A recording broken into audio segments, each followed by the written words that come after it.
विद्यार्थ्यांनो, इयत्ता 10वीच्या एलो लर्निंग आउटकम कॉम्पिटन्सी स्टेटमेंट 3 मध्ये ॲक्टिव्हिटी नंबर 2 जे आपल्याला बघायचं आहे. लर्निंग आउटकम तेच आहेत की reflect on what is heard or presented. आपण काय ऐकलं आणि काय प्रेझेंट करतो त्यावर आपण काय प्रतिक्रिया द्यायचं तेच आहे. आणि हा स्टँडर्ड 10वीच्या ब्रिज कोर्समधला आहे. आपल्याला भाग करायचा आहे. आउटकम्स आपण बघितलेले आहेत. काही इन्स्ट्रक्शन आहेत टीचरसाठी, फॅसिलिटेटरसाठी.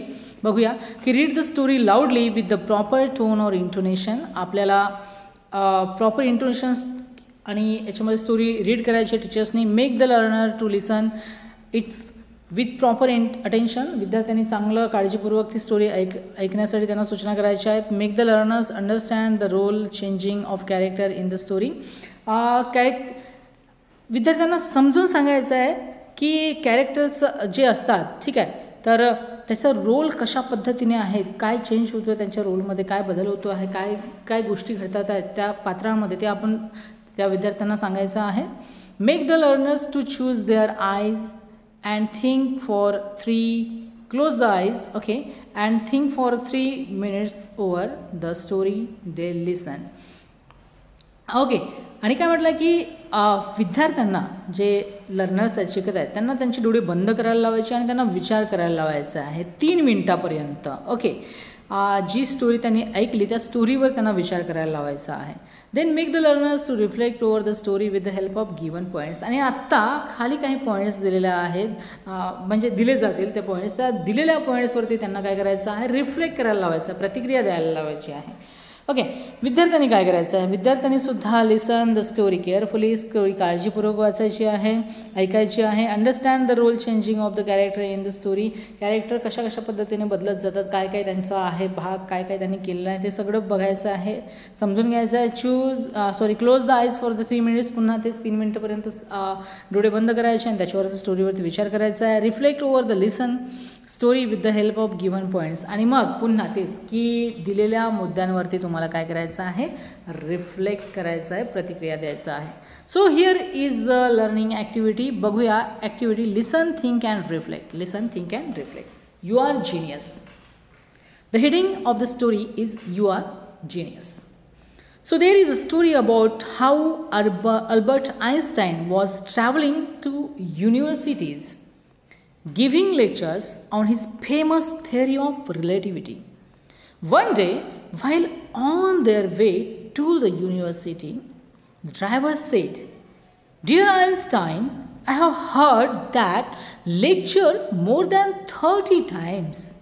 I have learned it by heart and bet I could give it myself." "Well, I will give you the chance," said Einstein. काय म्हणतोय बघा, यू आर जिनियस, तू हुशार आहेस. ही स्टोरी आहे. अल्बर्ट आइन्स्टाईन वेगवेगळ्या युनिव्हर्सिटीजमध्ये प्रवास करत असतो आणि वेगवेगळ्या ठिकाणी जाऊन तो थेअरी ऑफ रिलेटिव्हिटी, सहसंबंधावरती लेक्चर्स देत असतो, भाषण देत असतो. सो एक दिवस काय होतं की जेव्हा तो युनिव्हर्सिटीला जात असतो तेव्हा ड्रायव्हर त्याचा म्हणतो की डिअर अल्बर्ट आइन्स्टाईन, मी तुमचं भाषण 30पेक्षा अधिक वेळा ऐकलेलं आहे आणि तो इतकं मी काळजीपूर्वक ऐकला आहे, हृदयातून ऐकला आहे की आता मला असं वाटतं की मी स्वतः तो भाषण देऊ शकतो आहे. आणि अल्बर्ट आइन्स्टाईन म्हणतात की असं आहे तर मी तुला नक्की एक संधी देऊ शकतो आहे. Okay, so they don't know me at the next school. So when we get there, I will put on your cap and you introduce yourself as me and give the lecture. Einstein continued. Okay, so at the hall, the driver gave Einstein's lecture so wonderfully that he didn't make any mistake. आणि मग काय झालं की Albert Einstein म्हणतो की आता आपण ज्या शाळेत चाललोय ना त्या शाळेतले लोक मला ओळखत नाही. काय करायचंय,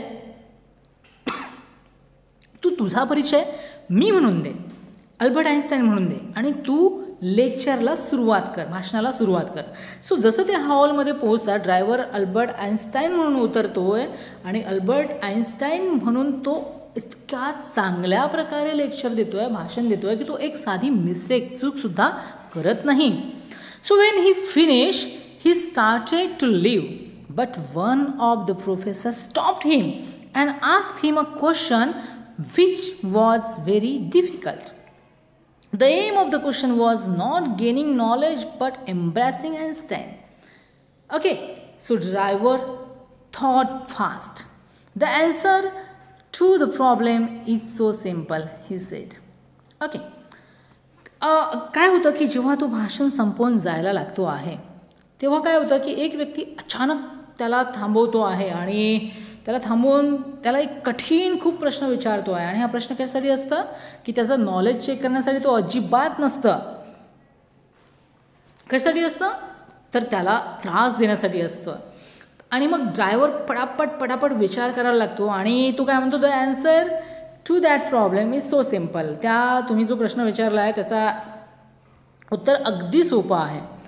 I am surprise you have to ask me. आणि मला आश्चर्य वाटतं की ते तुम्ही मला विचारलं. In fact to show you just how simple it is. आणि मला असं वाटतं की ते तुम्ही स्वतःच अगदी सिम्पल पद्धतीने दाखवायला पाहिजे, कारण मला वाटतं तुम्हाला ते समजलं.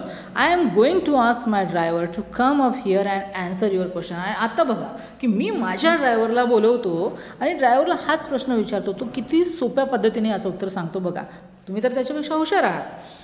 So then Einstein stood up and gave an incredible answer to the question of the professor. मग तो आइन्स्टाईन ड्रायव्हर म्हणून पुढे येतो आणि त्या प्रोफेसरच्या क्वेश्चनला इतका सुंदर ॲन्सर देतो आहे की खूप. So while travelling back. आणि मग आता ते परत चाललेले असतात. जेव्हा परत चाललेले असतात तर doctor Einstein say to his driver. तेव्हा तो ड्रायव्हरला म्हणतो की यू आर जिनियस. की यू आर जिनियस. मला वाटलं नव्हतं तू एवढा हुशार असशील म्हणून, पण तू खरंच हुशार आहेस. राईट. तुम्हाला आत्ता तो जिनियस का आहे हे समजलं असेल. तो जिनियस का बरं होता. तो भाषण त्याने अल्बर्ट आइन्स्टाईनचं ॲज इट इज दिलं, जसंच्या तसं दिलं म्हणून तो हुशार नव्हता, तर वेळेवर त्याची बुद्धी चालली आणि त्याने वेळेवर ज्या पद्धतीने उत्तर दिलं, त्या प्रोफेसरचं तोंड बंद केलं, त्याला अल्बर्ट आइन्स्टाईन जिनियस म्हणाला. सो ही स्टोरी, हे एक्सपिरियन्स जे आहे, ओके, तुम्ही आता खाली काही पॉईंट्स दिले आहेत. या पॉईंट्सच्या आधारे तुम्ही लिहू शकता. ही जी स्टोरी आहे, टाईप ऑफ द स्टोरी, ही कशी आहे, रिअलिस्टिक आहे, इमॅजरी आहे की फेबल आहे, कशा पद्धतीची आहे. ठीक आहे. तर ही ठरवा तुम्ही. रिअलिस्टिक आहे वाटली तुम्हाला, काल्पनिक वाटली, कशी वाटली ते ठरवा. ओके. आणि त्याचं उत्तर तुमच्या नोटबुकमध्ये लिहा. The qualities of Einstein I like. आइन्स्टाईनची एक क्वालिटी जी मला आवडली ती कुठली चांगली असेल. Okay. I think he give a chance to driver also to prove his geniusness or his quality. ड्रायव्हरला सुद्धा आइन्स्टाईनने एक संधी दिली की त्यांनी त्याच्या क्वालिटीज ज्या आहेत, त्याच्या ॲबिलिटीज ज्या आहेत त्या शो ऑफ करण्याचा, प्रूफ करण्यासाठी. ओके. आणि मग तिसरा क्वेश्चन बघा की qualities of driver in I like. आणि ड्रायव्हरमध्ये काय क्वालिटी होती जी मला आवडली, काय होती. यस, ज्याला म्हणू आपण समयसूचकता म्हणू ना, की वेळेवर ॲन्सर कसं द्यायचं, टाईम, प्रेझेन्स ऑफ माइंड ज्याला म्हणतो आपण, that is presence of mind and his quality also, presentation quality, दोन्हीच खूप. फोर्थ बघा की if I were in place of Einstein what I would do. जर मी आइन्स्टाईनच्या जागी असतो तर मी काय केलं असतो. I think I wouldn't give a chance to driver because he is driver. कारण तो ड्रायव्हर आहे म्हणून मी कदाचित ड्रायव्हरला चान्स दिला नसता, आहे ना, असं कदाचित करू शकलो असतो. Then write the moral of the story. आणि आत्ता write the moral of the story. या स्टोरीचं मॉरल काय आहे. Yes, each and every person may genius if he get a chance. प्रत्येक व्यक्ती जिनियस बनू शकतो जर त्याला संधी मिळाली तर. पण संधीचं सोनं करणं हे आपल्या हातामध्ये असतं, बरं आहे की नाही. सो बघा इथे काही सॉल्व ॲक्टिव्हिटीज दिल्या आहेत, मॉरल ऑफ द स्टोरी दिल्या आहेत. No matter how genius you pretend to be, there is always someone who is more genius than you despite his position. इथे म्हटलं आहे की तुम्ही किती जिनियस आहात किंवा तुम्ही किती जिनियस स्वतःला समजता, किती हुशार स्वतःला समजता, यात काही राम नाही, काही अर्थ नाही आहे. पण तुम्ही ओके किती someone who is more genius than you, कुणीतरी तुमच्यापेक्षा अधिक जिनियस आहे. ओके. तुमच्या तुमच्यापेक्षा कोणीतरी अजून जिनियस असू शकतो आहे. बघा qualities of Einstein I like. इथे उत्तर सोडवून दिलेलं आहे की तो कसा आहे, हंबल आहे, काम आहे, डाऊन टू अर्थ आहे, रिस्पेक्ट फॉर अदर्स आहे. हे उत्तर तुम्ही नोटबुकमध्ये लिहू शकता आहे. ओके. सो एक पुन्हा प्रॅक्टिससाठी तुम्हाला दिला आहे की read the story from my English core book standard 9 page number 6 to 9. इयत्ता 9वीच्या पुस्तकामध्ये 6 ते 9 पेज नंबरवरती एक स्टोरी दिलेली आहे. ती स्टोरी वाचा आणि खाली काही प्रश्न दिलेले आहेत, त्याची उत्तरं तुम्ही नोटबुकमध्ये लिहून काढा. पहिला प्रश्न आहे, स्टोरी तुम्ही वाचायची आहे बरं का. आत्ता इथे मी तुम्हाला सांगत नाही, नोटबुक ओपन करायचं आहे आणि स्टोरी वाचायची आहे. फर्स्ट बघा की do you think the school in the book will exist in future. Do you agree with the concept of the story. ही कॉन्सेप्ट आहे या स्टोरीची की भविष्यकाळामध्ये तुमच्या घरीच आता हल्ली कंडिशन तशी आली आहे म्हणायला हरकत नाही, because this is a corona season आणि कोरोना सीझनमध्ये आपण सगळं ऑनलाईन शिकतो आहे, म्हणजेच घरी मोबाईलवरनं लॅपटॉपवरनं शिकतो आहे. पण बऱ्याच जणांकडे ही सुविधा आत्ता उपलब्ध नाही आहे. पण या स्टोरीमध्ये असं दाखवलं आहे की भविष्यामध्ये पुस्तकच दिसत नाही, सगळी लोक मॅथमॅटिक्स बुकवर शिकतात, टॅबलेटवर शिकतात, टी व्हीवर कम्प्युटरवर शिकतात. तर असं ही कॉन्सेप्ट आहे या स्टोरीची. तुम्ही वाचाल, तुम्हाला आवडेल वाचल्यानंतर, आणि नंतर या दोन्ही प्रश्नांची उत्तर तुम्हाला सहजरित्या देता येतील. वाचून बघा. ओके, सो एक्सटेन्शन ॲक्टिव्हिटीज काय दिल्या. With the help of internet find and audio story book, listen a story from it, think over it and write a review of the story. एखादी ऑडिओ स्टोरी ऐका तुम्ही. भरपूर audio stories आहेत इंटरनेटवरती, इंग्रजीमध्ये सांगितलेल्या सुद्धा. तर एखादी स्टोरी ऐका काळजीपूर्वक, त्याच्यावर विचार करा आणि त्याच्यावर तुमचे विचार लिहिण्याचा प्रयत्न करून बघा. Okay, so for today this is enough, this is okay. आपण थांबूया आता, भेटूया नेक्स्ट एलो स्टेटमेंट नेक्स्ट पार्टमध्ये.